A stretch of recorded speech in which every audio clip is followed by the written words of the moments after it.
Hello दोस्तों, मैं सतीश कुमार मिश्रा। आज की इस वीडियो में छठी पंचवर्षीय योजना के बारे में हम जानेंगे। छठी पंचवर्षीय योजना को जानने से पूर्व हम कुछ तथ्यों के बारे में जानेंगे। बात करते हैं अनवरत योजना की, जिसके बारे में हमने इसके पूर्व के वीडियो में पाँचवीं पंचवर्षीय योजना के दौरान बताया था। कुछ बातें फिर इसके बारे में करते हैं। मित्रों, 1977 में जब जनता पार्टी की सरकार बनी तो उसने पाँचवीं पंचवर्षीय योजना को 31 मार्च 1978 को उसके समय से एक वर्ष पूर्व ही समाप्त कर दिया और 1 अप्रैल 1978 से 1983 तक के लिए छठी पंचवर्षीय योजना की शुरुआत की। लेकिन यह छठी पंचवर्षीय योजना मात्र 2 साल ही चल सकी, जिसका कारण है 1980 में कांग्रेस पार्टी सरकार द्वारा सरकार बनाना। कांग्रेस पार्टी सरकार द्वारा इस छठी पंचवर्षीय योजना को जो चल रही थी समाप्त घोषित किया गया और 1980 से लेकर के 1985 तक नई छठी पंचवर्षीय योजना को लागू किया गया तथा जनता पार्टी सरकार द्वारा चलाई गई छठी पंचवर्षीय योजना को जो मात्र 2 वर्ष तक चला था उसको अनवरत योजना या रोलिंग प्लान कहा। इस प्रकार हम देखते हैं कि छठी पंचवर्षीय योजना 2 बार चली और इसी दौरान 1979 से लेकर के 1980 तक का समय योजनावकाश घोषित किया गया। इस प्रकार हम पाते हैं कि 1967 से 1969 तक तथा 1979 से 1980 तक योजनावकाश रहा। मित्रों, एक बात बता दूं कि एक बार प्रश्न पूछा था कि अनवरत योजना को वैश्विक लेवल पर किसने प्रस्तुत किया था। तो अनवरत योजना को वैश्विक लेवल पर प्रस्तुत करने वाले मिर्डल साहब थे, जिन्होंने अपने पुस्तक एशियाटिक ड्रामा में इस चीज़ का उल्लेख किया है। अब बात करते हैं छठी पंचवर्षीय योजना का। मित्रों, संशोधन के लिए बता दूं, एशियाटिक ड्रामा नहीं बल्कि वो एशियन ड्रामा है। आते हैं छठी पंचवर्षीय योजना पर। छठी पंचवर्षीय योजना का जो मूल उद्देश्य था वो था गरीबी का निवारण तथा साथ ही साथ रोजगार का सृजन। मित्रों, ध्यान देना, रोजगार के सृजन की बात हो रही है और गरीबी के निवारण की बात हो रही है। यानी हमें इस पंचवर्षीय योजना में कुछ ऐसी चीज़ें मिलेंगी जो परीक्षा की दृष्टि से काफ़ी महत्वपूर्ण होंगी। लक्ष्य जो निर्धारित किया गया था 5.2% निर्धारित किया गया था। कितना? 5.2%। और प्राप्ति लक्ष्य से कहीं अधिक हुई थी। प्राप्ति इसका 5.7% हुआ था।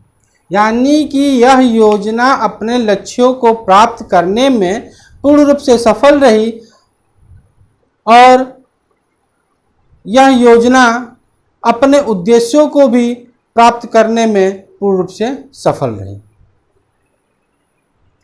इसी पंचवर्षीय योजना में मित्रों बेरोजगारी उन्मूलन के लिए विभिन्न कार्यक्रम चलाए गए थे, जिनमें आपके IRDP है, NERP है, IRDP, NERP, ड्वाकरा और RLEGP। मित्रों, अक्सर इनका फुल फॉर्म जरूर उठाया हुआ है, ध्यान देना, बोर्ड पे है लिखा हुआ, नोट डाउन कर लेना आप लोग। IRDP का मतलब हुआ इंटीग्रेटेड रूरल डेवलपमेंट प्रोग्राम, यानी कि गांवों का समन्वित विकास करना, उससे संबंधित प्रोग्राम जो है वो IRDP कहलाया।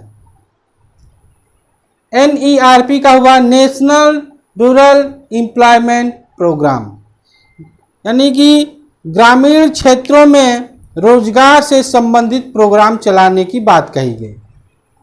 इसके अलावा ड्वाक्रा चलाया गया। ड्वाक्रा क्या है? पहली बार इस योजना में महिलाओं और बच्चों को भी जोड़ा गया।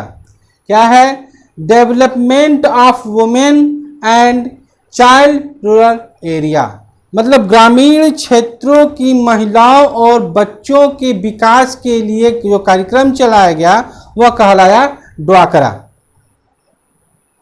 और साथ ही साथ भूमिहीन व्यक्ति, ग्रामीण क्षेत्रों के भूमिहीन व्यक्तियों के रोजगार के लिए जो प्रोग्राम चला वो कहलाया RLEGP, rural landless employment guarantee programme. एक चीज और मित्रों मैं बता दूं कि 1979 में जो ट्राइसेम चलाया गया था वह अभी छठी पंचवर्षीय योजना का ही समय था। अंतर बस ये रहा कि वह समय जनता पार्टी सरकार का था। अब बात करते हैं कि गरीबी निवारण या गरीबी को कैसे परिभाषित किया गया। पहली